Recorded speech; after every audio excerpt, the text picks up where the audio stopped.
causes of central tendency. The mean 1.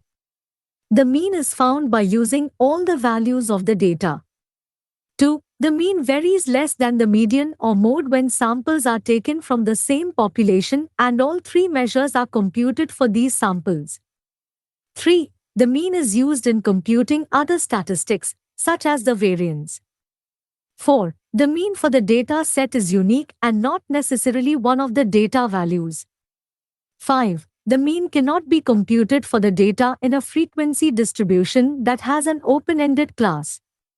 6. The mean is affected by extremely high or low values, called outliers, and may not be the appropriate average to use in these situations.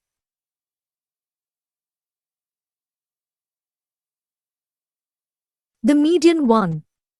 The median is used to find the center or middle value of a data set. 2. The median is used when it is necessary to find out whether the data values fall into the upper half or lower half of the distribution.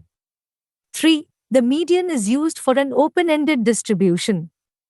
4. The median is affected less than the mean by extremely high or extremely low values. The mode 1.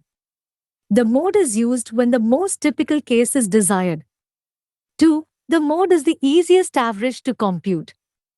3. The mode can be used when the data are nominal or categorical, such as religious preference, gender, or political affiliation. 4. The mode is not always unique. A data set can have more than one mode, or the mode may not exist for a data set. The midrange 1.